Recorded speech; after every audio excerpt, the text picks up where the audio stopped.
Eu estou convencido que o povo brasileiro vai votar no projeto que a democracia seja vencedora. Desde a sua primeira visita à sede da transição do governo no dia 10 de novembro, o mercado financeiro já demonstrou um certo receio diante das primeiras falas do então presidente eleito Luiz Inácio Lula da Silva. Carnaval teve.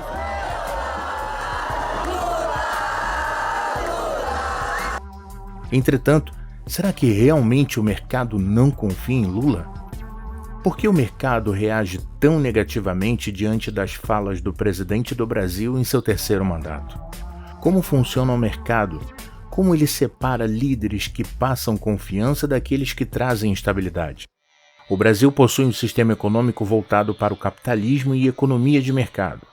Esse tipo de sistema vê a geração de lucro e acúmulo de riquezas. De forma simples, isso significa que a nossa economia é predominantemente da iniciativa privada e que, apesar de possuir estatais e empresas públicas, elas não podem ser a maioria no país ou ditar o ritmo econômico. O Estado só pode estar à frente da criação de leis e a fiscalização dessas mesmas leis. Qualquer coisa diferente disso pode gerar insegurança no mercado. Como Lula tem colocado seu discurso e suas ações ao longo dos anos? Por que o governo caminha em lado oposto ao que o mercado estimula? A partir de todo esse entendimento, traremos todas as possíveis causas que fazem o mercado estar desconfiado de Lula. Entender como esse cenário te afeta e te ajudar a tirar conclusões são os maiores objetivos dessa produção. Por que o mercado não confia em Lula? É sobre isso que eu te falo nesse vídeo.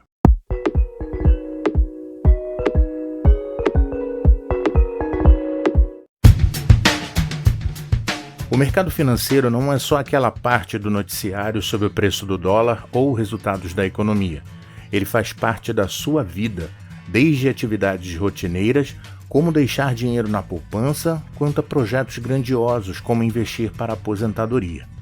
Pessoas físicas, jurídicas e governos participam do mercado de toda forma, fazendo o dinheiro se movimentar continuamente. Normalmente, cada país possui o seu próprio ambiente financeiro e a função do mercado é possibilitar o encontro entre esses vendedores e compradores. O tipo de sistema atualmente no Brasil é chamado de economia de mercado, onde as empresas privadas controlam a economia, têm autonomia para definir o seu funcionamento e suas estratégias. Ou seja, o Estado intervém buscando apenas respeito às leis de livre mercado, fiscalizando o cumprimento das regras de competição. Eu não vou entrar em outros tipos de economia para não enrolar sua cabeça, mas pode aproveitar e me dizer se você quer que eu faça um vídeo explicando sobre como funciona a economia. A economia de mercado tem como base os princípios do liberalismo econômico, que defende a liberdade de produção e comércio, a propriedade privada, o Estado mínimo e a livre concorrência. Mas o importante para você saber é que as ações que o Estado tem influenciam diretamente sobre como esse mercado interage no dia a dia. Digamos que um governo decida criar mais impostos. Isso impacta diretamente no resultado das empresas, e isso pode fazer com que investidores desistam de deixar dinheiro no país. Como consequência, essa empresa fará menos investimentos e deixará de criar novos empregos. E como funciona em outros países? Será que podemos comparar o pensamento econômico do novo governo com as maiores potências mundiais? Desde os primórdios, o liberalismo econômico é a marca da terra do rei. O Reino Unido possui uma economia de mercado que mantém fortes relações econômicas com outros países da União Europeia, com os Estados Unidos e países asiáticos. Seu PIB é puxado pela área de serviços, que corresponde a 80,2%, acompanhado da indústria e da agricultura. A Inglaterra possui uma economia industrializada e altamente desenvolvida. O país tem como principal setor econômico as atividades terciárias, com destaque para comércios e serviços diversos, como banco e setor turístico. Já os Estados Unidos são a maior potência econômica mundial. Encontramos um regime capitalista liberal, onde é permitido o surgimento de várias empresas que podem ter sedes em outros países ou até mesmo uma empresa pequena e familiar. Estamos falando de um país com o maior campo industrial do mundo. Os investimentos da indústria são altos e a sua mão de obra é barata, transformando-a em uma área altamente competitiva mundialmente. A economia dos Estados Unidos é essencialmente baseada em serviços. O setor terciário representa mais de 3/4 do PIB e emprega mais de 78% da população ativa. Já a China reformou a economia do país no final de 1978 e passou de uma economia planificada centralizada, que era bastante fechada ao comércio internacional, para uma economia de mercado que tem um setor privado em rápido crescimento e forte setor estatal, fazendo a sua economia desempenhar um papel fundamental na economia global. O produto interno bruto da China atingiu em valores correntes mais de 14 trilhões de dólares em 2019, fazendo deste país a segunda maior economia do mundo, ficando apenas atrás dos Estados Unidos. Porém, é preciso lembrar que há muita desconfiança do mercado em relação aos números chineses, já que não há confiança no modelo comunista de Estado. Aliás, comente se você quer que eu faça um vídeo sobre a economia da China. Luiz Inácio Lula da Silva foi eleito presidente pela primeira vez em 2002. Muito questionado pelo mercado, todos tinham dúvida se ele, um operário semi-analfabeto, teria condições de atender às expectativas de um país continental como o Brasil. Desde o início, Lula já demonstrava como seria a relação dele com o mercado. Durante a campanha de 2002, Lula se comprometeu a honrar compromissos feitos pelo presidente anterior, Fernando Henrique Cardoso, com o mercado interno, externo e o FMI, que é o Fundo Monetário Internacional.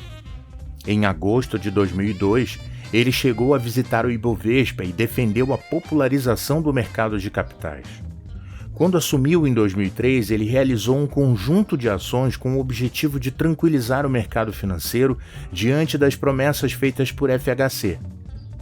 Mas logo seu plano ficaria mais evidente e ele passou a estimular a conversa do movimento sindical com o movimento financeiro.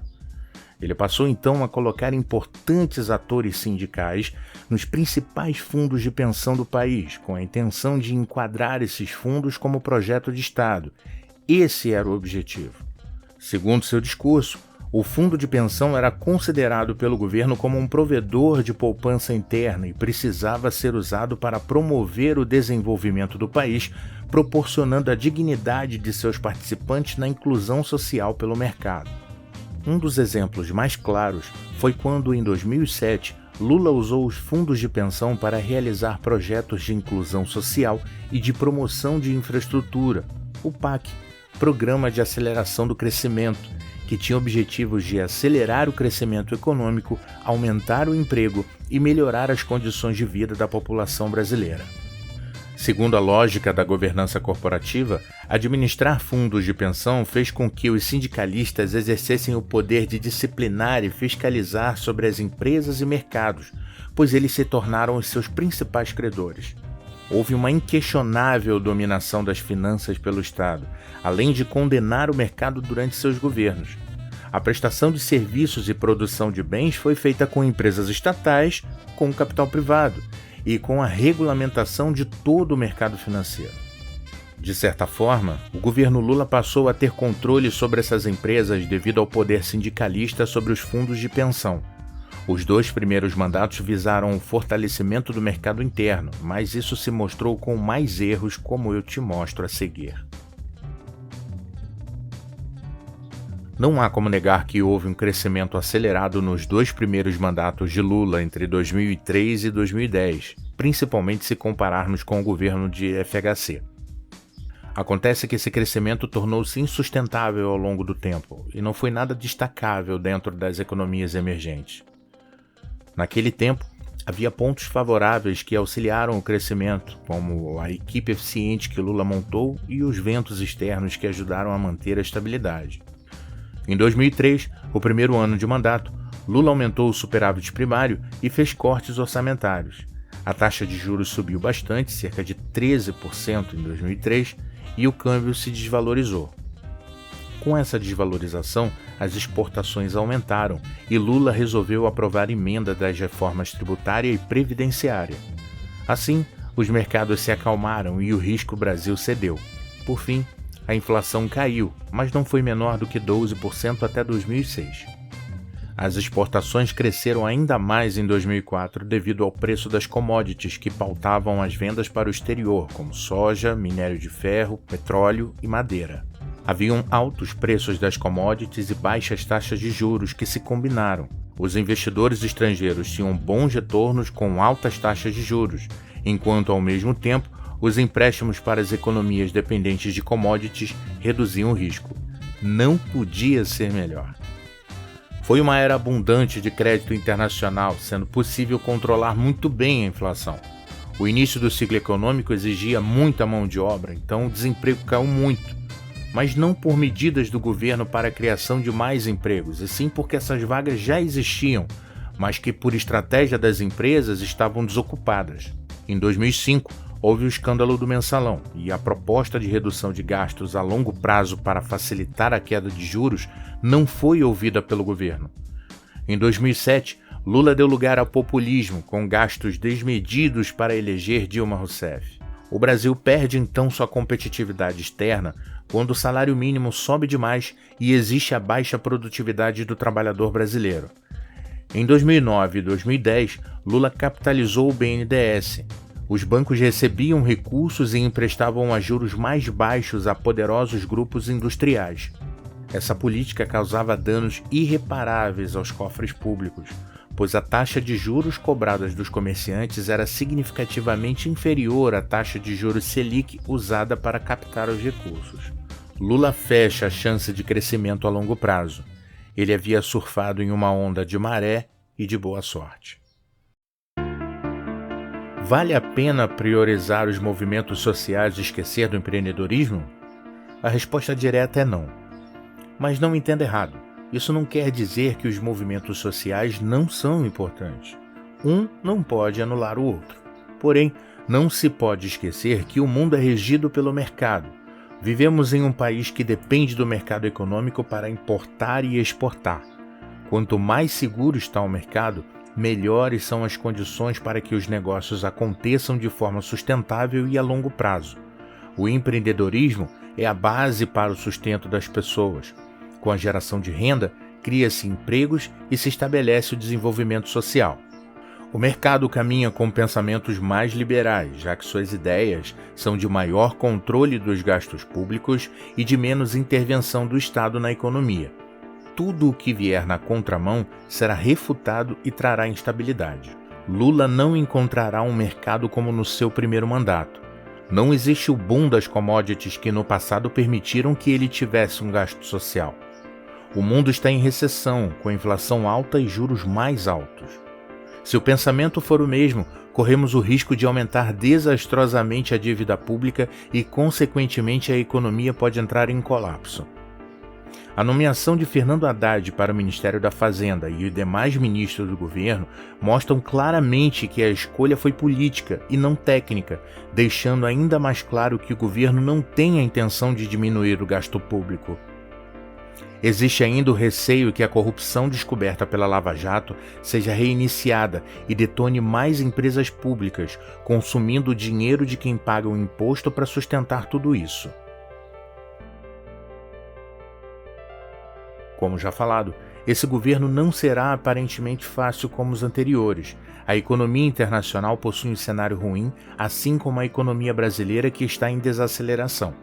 Embora em seu primeiro mandato Lula tenha feito boas escolhas e tenha tido sorte, precisaremos de mais, pois não temos boas condições fiscais, temos uma guerra em andamento e não temos um superciclo de commodities a surgir.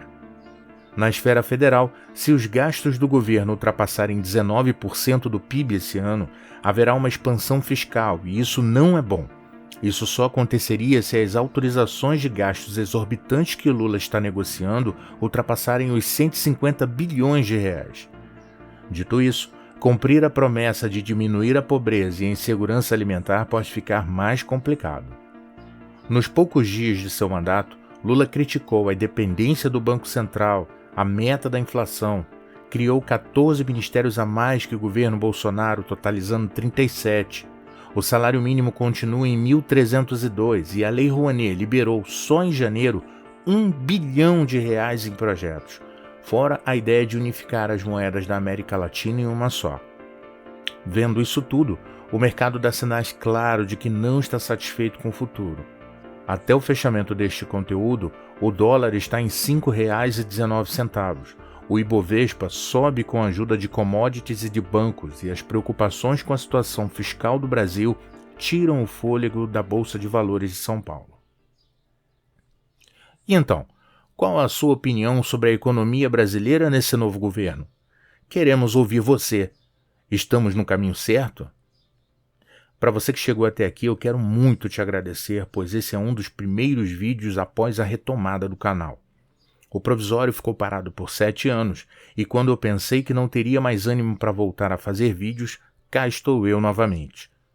Nossa ideia é trazer vídeos de alta qualidade com temas relevantes sobre política e economia que vão ajudar a enriquecer seu conhecimento. Por isso eu te peço que, caso você tenha gostado do vídeo, que compartilhe com seus amigos, comente, se inscreva para mais vídeos. É de graça, não custa nada. Isso vai ajudar o provisório a fazer mais vídeos. Nos vemos no próximo episódio. Tchau!